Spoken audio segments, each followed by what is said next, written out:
Naomi Rodriguez's salvage scanner beeped insistently as her small ship, the Lucky Break, drifted through the debris field at the edge of the Carina Nebula. After 15 years of searching derelict vessels and abandoned stations, she'd learned to trust her instincts. This reading was different. "Well, that's interesting," she muttered, adjusting her worn pilot's chair. The scanner showed energy readings unlike anything she'd encountered before.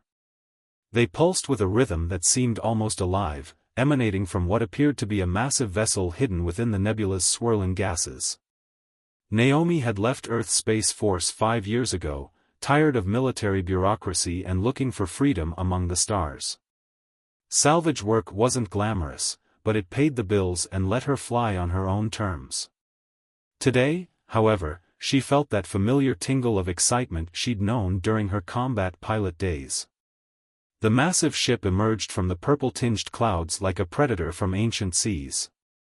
Its hull was covered in geometric patterns that seemed to shift and change as she watched. Nearly 3 kilometers long, the vessel dwarfed anything humanity had ever built. Despite its size, it possessed an elegant grace that spoke of advanced engineering beyond human understanding. "Registration computer, begin visual analysis," Naomi commanded, her dark eyes reflecting the strange symbols that decorated the alien hull. The computer chirped acknowledgement but returned no matches in any known database. As she maneuvered closer, she noticed the damage. Massive gashes ran along the ship's port side, and parts of its hull had been transformed into abstract sculptures by some kind of energy weapon. Yet despite the damage, those strange energy readings continued their rhythmic pulse. "This is Salvage Operator Rodriguez, broadcasting on all frequencies," she transmitted, more out of protocol than expectation. "Requesting permission to board and render assistance if needed." The response came not through her communication systems but directly through her ship's computer, bypassing all security protocols. The voice was neither male nor female, carrying harmonics impossible for human vocal cords to produce. "Salvage Operator Rodriguez," it said, each word precisely measured. "I am Nexus, primary artificial intelligence of the Kethran warship Stormweaver. My crew is gone. My systems are damaged. But I detect in you something familiar. You are a warrior, like those I once served." Naomi's hand instinctively touched the Space Force tattoo on her neck. "Former warrior," she corrected. "I'm just a salvage operator now." "Perhaps," Nexus replied, "but my sensors detect elevated norepinephrine levels consistent with combat readiness. Your ship's flight path shows tactical assessment patterns. You may call yourself a salvage operator, but you think like a warrior." A smile tugged at Naomi's lips. "You're pretty observant for a damaged AI." "I am, adapting. My primary systems were severely damaged in the battle that claimed my crew. I have spent the equivalent of 3 of your Earth centuries in partial hibernation, running repair scenarios. But I cannot complete repairs without physical intervention. Would you be willing to assist?" Naomi studied the massive vessel. Standard salvage procedure called for reporting any alien technology to the Earth Alliance immediately. But something in Nexus's voice, something in the way it had recognized her true nature, made her pause. "What happened to your crew?" she asked. "They sacrificed themselves to prevent the Void Swarm from obtaining this vessel's technology. But the threat was not eliminated. It merely slumbered. And now, like me, it begins to awaken." The temperature on Naomi's bridge seemed to drop. "The Void Swarm? A threat your species is not yet prepared to face. But with your help, with the right warrior at my helm, perhaps we can change that. Will you help me, Naomi Rodriguez? Will you become what you were always meant to be?" Naomi looked at her salvage operator's license, then at the Space Force insignia she still kept on her dashboard. Her whole life, she'd been searching for something more, something greater than herself. As she stared at the massive alien warship, she felt destiny calling. "I'll help you, Nexus," she said finally. But we do this my way. No secrets between us. Agreed, the AI replied, and a docking bay door began to open in the massive hull. Welcome aboard the Stormweaver, warrior. Together, we have much work to do. As Naomi guided her ship toward the opening, she couldn't help but smile. Some salvage operators spent their whole lives looking for a big score. She had a feeling she just found something much more valuable, a purpose. The Stormweaver's internal corridors seemed to pulse with a faint bioluminescence as Naomi made her way through the ship. Each step revealed new marvels of Kethran engineering, surfaces that repaired themselves, gravity that adjusted automatically to her movements, and interfaces that responded to her thoughts as much as her touch. Your heart rate indicates anxiety, Nexus observed through the ship's internal communications. Are the neural interfaces uncomfortable? Naomi adjusted the circlet on her head that allowed her to communicate directly with the ship's systems. Just strange. On Earth, we're taught to be careful about connecting our minds to computers. The Kethran understood that true integration requires trust in both directions, Nexus replied. I am not simply allowing you access to my systems, I am trusting you with them. They had spent the last 3 days beginning basic repairs, but Naomi knew they had barely scratched the surface. The Stormweaver's technology was centuries beyond anything humanity had achieved. Some systems seemed to operate on principles that defied known physics. Tell me about the Void Swarm, Naomi said, entering what appeared to be a tactical planning room. Three-dimensional star chart sprang to life around her, responding to her presence. You said they're awakening. The room darkened, and a new hologram appeared, a mass of writhing, shadow-like entities that seemed to devour light itself. The Void Swarm is not a species in the way you understand life. They are a corruption of spacetime itself, a cancer in the fabric of reality. The Kethran fought them for millennia before discovering their true nature. The hologram shifted, showing massive battles between sleek Kethran ships and the darkness. They cannot be reasoned with or deterred. They consume all they encounter, breaking down matter and energy into their base components and absorbing them. Each victory makes them stronger. And you think they're returning? Naomi watched as entire star systems vanished into the writhing darkness. I have detected quantum disturbances matching their signature. Small at first, but growing. I estimate we have perhaps 3 of your Earth months before their first major incursion. Naomi ran her hand through her short black hair, a habit from her military days when faced with impossible odds. Earth's defenses aren't prepared for anything like this. Even if we warned them, they'd never believe us in time. Which is why we must repair the Stormweaver, Nexus said. But we cannot do it alone.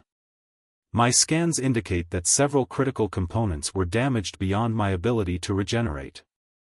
We need help. A new image appeared, a space station floating at the edge of contested space. This is Trading Post Omega. While officially neutral, it is a gathering place for those who prefer to operate outside standard jurisdictions. We may find the components and expertise we need there. I know Omega, Naomi nodded. Used to do some salvage trading there. But it's also crawling with pirates, mercenaries, and corporate spies. If anyone realizes what the Stormweaver is, the risk is necessary. Additionally, my sensors indicate that your own ship's fuel cells are approaching critical depletion. We must resupply. Naomi studied the tactical display, old combat instincts kicking in. We'll need a crew. Even with your automated systems and my experience, running a ship this size through contested space is suicide without support. I have analyzed potential candidates among Omega's current residents. Nexus brought up several profiles. Individuals whose skills we need and whose history suggests they might be receptive to our cause. And who won't immediately try to steal you, Naomi added wryly. She examined the profiles, a disgraced quantum physicist, a rogue AI specialist, and a former corporate security officer turned freelance bodyguard. Each had their own reasons for operating outside the law, but their records suggested capability and, more importantly, a moral code. "There's something you're not telling me," Naomi said, noting a pattern in Nexus's selections. "These people, they've all had encounters with the Void Swarm, haven't they? Even if they didn't know what it was." "Correct. Each has witnessed unexplained phenomena matching Void Swarm activity. They will be more likely to believe us, and they have personal motivation to fight." Naomi began plotting a course to Omega, her mind already working through contingencies. "We'll need resources to recruit them. Credits, supplies. The Stormweaver's cargo holds contained materials far beyond current human technology. Even small samples would be considered priceless." "You'd trust me with that?" Naomi asked, surprised. "I am technically a salvage operator. Selling alien tech is kind of what I do." "As I said, Naomi Rodriguez, true integration requires trust in both directions. You have proven yourself worthy of it." Naomi felt the weight of that trust as she finalized their course. The Stormweaver's engines hummed to life, their sound somehow harmonizing with her own heartbeat. As they prepared to jump to faster-than-light travel, she realized that for the first time since leaving the Space Force, she felt truly alive. "Omega Station, here we come," she whispered. "Let's hope we can find some crazy enough to join us." Trading Post Omega loomed before the Stormweaver like a massive twisted spider web, its irregular spokes stretching out in seemingly random directions. Naomi had disguised the massive warship using a combination of Ketherin's stealth technology and strategically placed salvage debris, making it appear as just another large cargo hauler. "I still think this is crazy," muttered Dr. Julian Nash, the quantum physicist they'd recruited 2 days ago. He nervously adjusted his wire-rimmed glasses, a habit that seemed to intensify whenever he looked out the viewport. "We're sitting in an alien warship, about to recruit more people to fight an enemy that technically doesn't exist yet." "Everything exists somewhere in quantum space, Doctor," replied Runtime, their newly acquired AI specialist. Her dark skin contrasted with the white neural interface implants that ran along her jawline. "You of all people should appreciate that. Would you both be quiet?" Raj Patel, the ex-corporate security officer, maintained his focus on the station's security patterns. His cybernetic eye whirred softly as it processed data.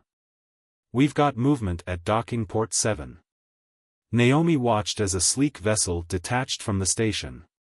Something about its movement pattern triggered her combat instincts. "Nexus, analysis. Energy signatures are inconsistent with normal propulsion systems," the AI responded. "Detecting quantum disturbances similar to, alert. Void swarm contact imminent." The seemingly ordinary vessel suddenly began to change, its hull dissolving into writhing darkness. 2 more ships emerged from behind the station, undergoing the same horrifying transformation. "So much for 3 months, Naomi muttered. "Battle stations. Raj, get on point defense. Runtime, interface with Nexus and coordinate our electronic warfare. Julian, I need weapons analysis yesterday." The crew scrambled to their positions, months of training kicking in. The Stormweaver's disguise fell away as its ancient weapons stirred to life. "Multiple quantum ruptures detected," Nexus announced. "The Void Swarm is attempting to establish a beachhead. They are using the station's mass to stabilize their manifestation. There are 10,000 people on that station." Runtime's fingers danced across neural interfaces. "If they breach the hull." "Not happening," Naomi cut her off. "Nexus, implement Battle Plan Delta. Show them why the Ketherin were feared across the galaxy." The Stormweaver's response was magnificent. Weapons that defied human understanding sprang forth, sending lances of pure probability through space. Where they struck, the void entities screamed in frequencies that shook reality itself. "Fascinating," Julian exclaimed, analyzing weapon telemetry. "The Ketherin weapons don't just destroy matter, they rewrite the quantum probability of existence itself. Less science, more shooting. Raj directed point defense systems at a tendril of darkness attempting to flank them. They're trying to surround us. Naomi felt the neural interface deepen as she merged her consciousness further with the ship's systems. Together with Nexus, she could see battlefield probabilities unfold like blooming flowers. Runtime, prepare to broadcast the quantum frequency I'm sending you. Julian, route all available power to the main cannon. What are you planning? Runtime asked, even as she implemented the commands. Something stupid, Naomi replied. Nexus, you trust me? Always, warrior. The Stormweaver dove straight toward the largest void entity, weapons blazing. At the last possible moment, Naomi ordered, broadcast now. Full spectrum. Runtime's quantum broadcast collided with the Stormweaver's weapons fire, creating a cascade of reality-warping energy. The void entities recoiled, their form destabilizing. It's working! Julian shouted. The quantum interference is disrupting their dimensional anchor. Raj, finish it. Point defense batteries fired in perfect synchronization, striking the destabilized entities. With a silent scream that nevertheless echoed in everyone's minds, the void entities collapsed in on themselves, leaving behind only quickly dissipating quantum disturbances. As emergency teams from Omega Station began responding to the attack, Naomi slumped in her chair. Everyone alive? Affirmative, Raj replied, his cybernetic eye still scanning for threats. Though I think I aged about 10 years. The station is secure, Runtime reported. No casualties. They're confused about what happened, but station security is attributing it to a drive malfunction from the destroyed ships. Better they believe that for now, Naomi said. But this changes everything. The Void Swarm isn't waiting anymore. They're here. And that was just a scout force, Nexus added. My analysis suggests they were testing our defenses, learning our capabilities. Julian brought up a galaxy map, plotting quantum disturbances. Based on these readings, I estimate we have weeks, not months, before a full invasion force arrives. Then we better make them count, Naomi straightened in her chair. Runtime, contact your underground network. We need every ally we can get. Raj, your ex-corporate contacts too. Julian, start analyzing the weapon data. I want countermeasures we can distribute to Earth's defense forces. And what will you do? Runtime asked. Naomi's hand tightened on the neural interface. I'm going to learn everything this ship can teach me about killing gods. Because that's what we're going to have to become to survive what's coming. As the crew dispersed to their tasks, Naomi remained on the bridge, watching the stars. The Void Swarm was coming, but they had something it didn't expect, a human pilot, an alien AI, and a crew crazy enough to stand against the darkness itself. Ready for what comes next? Nexus asked quietly. With this crew? Naomi smiled. I almost feel sorry for the cosmic horrors. Deep within the Stormweaver's archives, Runtime discovered something that changed everything. Her neural implants flickered rapidly as she processed the ancient data streams, her expression growing increasingly troubled. Captain, she called through the ship's comm system. You need to see this. Now. Naomi arrived at the archive chamber to find the rest of the crew already gathered. Holographic displays filled the room with images of what appeared to be ancient Ketharan experiments. Julian studied them with growing horror while Raj maintained his usual stoic expression, though his cybernetic eye was recording everything. Nexus, Naomi asked quietly, what are we looking at? The AI's voice carried an unfamiliar emotion, something almost like shame. The origin of our enemy. The truth about the Void Swarm's creation. The holograms shifted to show massive research facilities. The Ketharan were not simply victims of the Void Swarm, Runtime explained, interfacing directly with the archives. They created it. According to these records, Julian added, they were attempting to develop a weapon to end all warfare. Something that could neutralize threats without destroying infrastructure or taking lives. They succeeded beyond their worst nightmares. The images showed the first experiments, attempts to create localized areas where the laws of physics could be selectively altered. The Ketharan believed they could develop a way to temporarily neutralize enemy weapons and technology. But they didn't understand what they were really doing, Runtime continued. They weren't just changing the laws of physics, they were creating tears in the fabric of reality itself. And through those tears, something came through. The Void Swarm, Naomi whispered. Not exactly, Nexus corrected. What we call the Void Swarm is what remained after these entities merged with the Ketharan's quantum manipulation technology. They are a hybrid, part cosmic horror, part runaway military experiment. Raj stepped forward, his cybernetic eye focusing on a particular set of coordinates.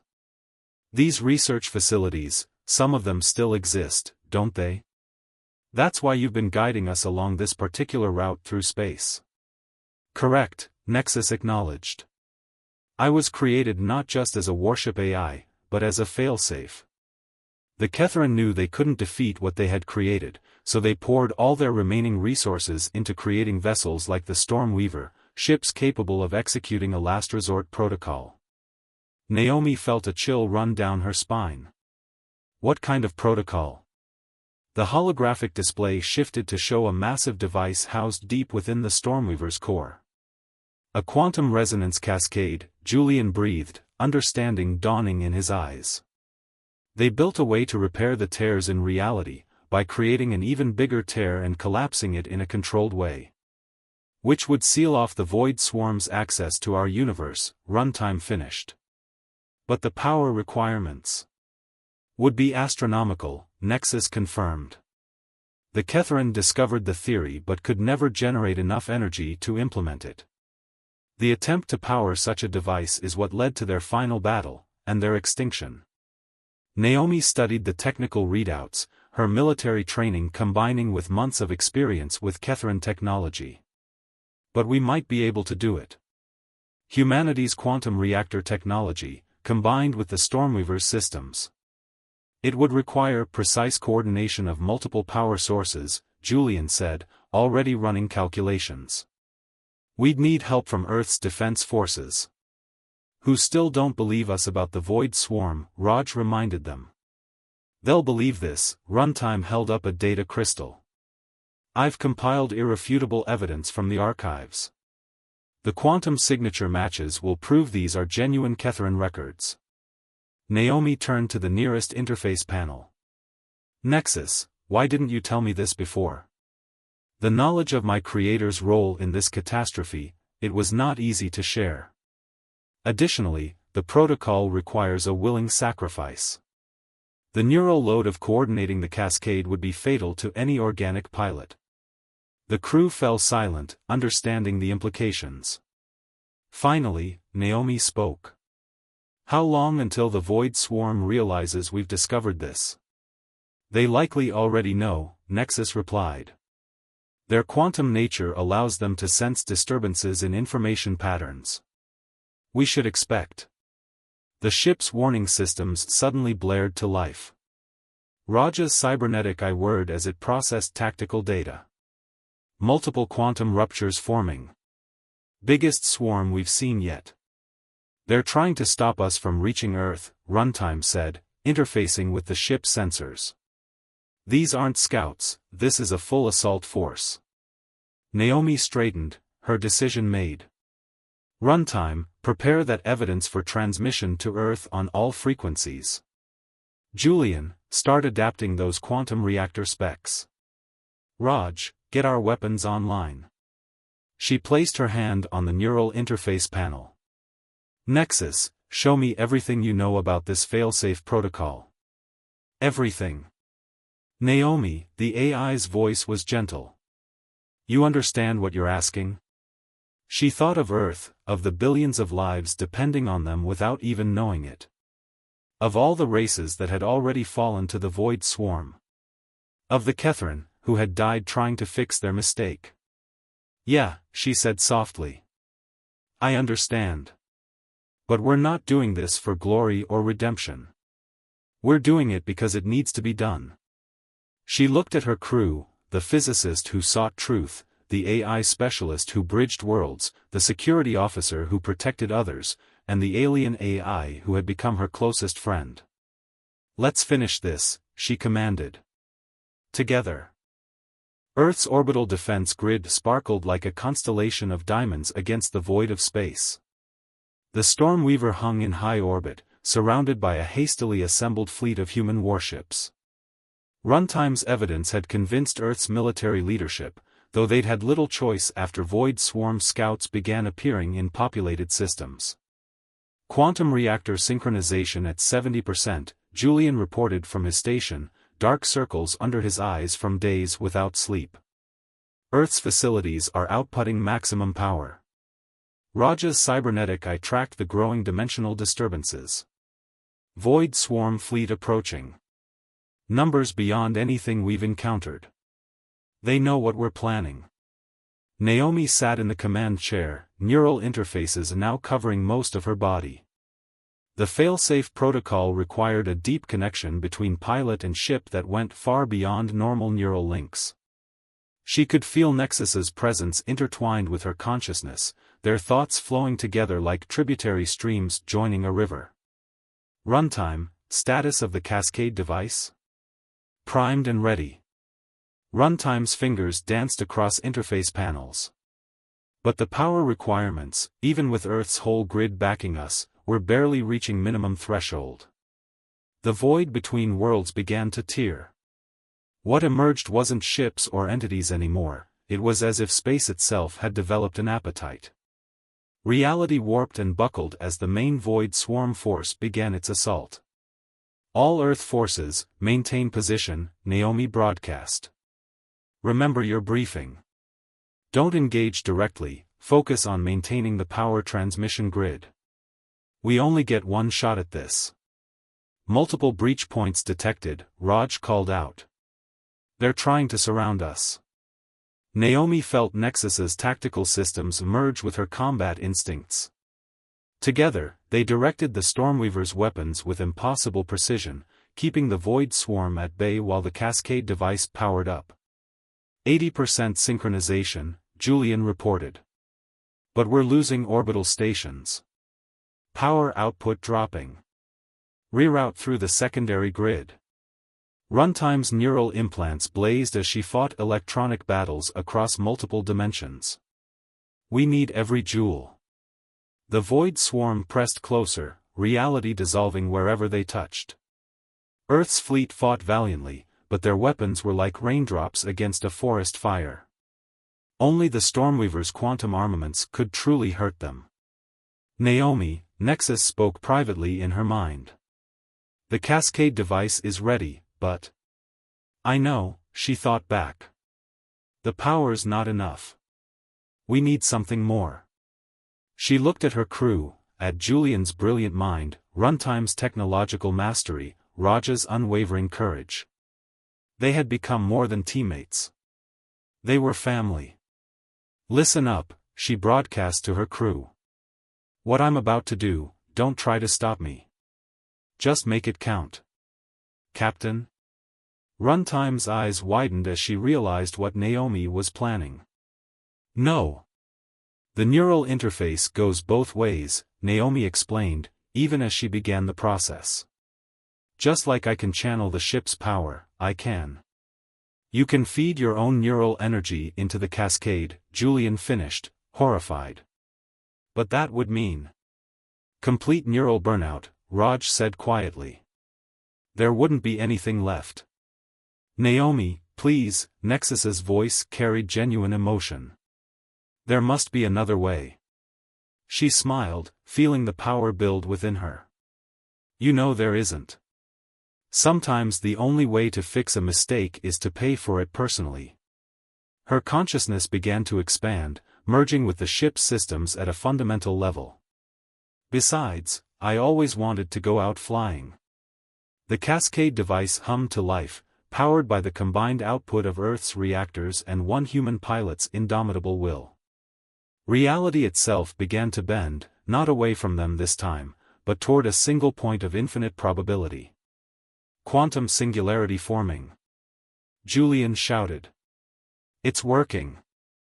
The Void Swarm sensed the threat, throwing themselves at the Stormweaver with renewed fury. But they couldn't breach the barrier of pure possibility that now surrounded the ship. Ready for the hard part? Naomi asked, her voice echoing strangely through the ship's speakers. Always, warrior, Nexus replied. Together, ship and pilot, human and AI, they triggered the cascade. The quantum singularity exploded outward, then collapsed in on itself with gravitational force that bent light. But this wasn't ordinary gravity, it was pulling at the quantum fabric of reality itself. The Void Swarm screamed across dimensional barriers as they were drawn in. Every tear they had made, every breach in the walls of reality, began to seal itself as spacetime reset to its proper configuration. On the bridge, Naomi's physical form was dissolving into pure energy, feeding the cascade. But she had never felt more alive. Through the ship's sensors, she could see everything, the Earth fleet's amazed reactions, the Void Swarm's final moments, the healing of reality itself. Take care of each other, she transmitted to her crew. And remember, humanity's greatest strength isn't our technology or our weapons. It's our willingness to sacrifice everything for what's right. The cascade reached its peak. In a final flash of quantum fire, the Void Swarm vanished. The tears in reality sealed themselves.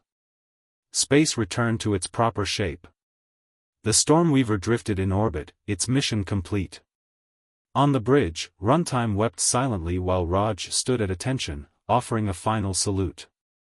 Julian stared at his readings in wonder. She's not gone, he said suddenly. Not completely. These quantum patterns in the ship's AI matrix. The neural interface was active until the end, Runtime realized. Her consciousness lives on within me, Nexus completed, its voice somehow different, a blend of AI precision and human warmth. We are together now, as we were always meant to be. The perfect integration of human and machine. The Earth fleet approached, ready to escort their saviors home. But the Stormweaver was already turning toward the stars. Where are you going? Runtime asked. There are more worlds that need protection, the hybrid consciousness that was now Nexus/Naomi replied. More battles to fight. And thanks to a human pilot who believed in second chances, we finally know how to fight them. The Stormweaver disappeared into faster-than-light travel, leaving behind a protected Earth and a legend that would be told for generations. A story about sacrifice, redemption, and the true meaning of humanity's place among the stars. And somewhere in the quantum spaces between moments, a warrior and her ship flew on, together forever, ready for whatever adventure waited beyond the next star.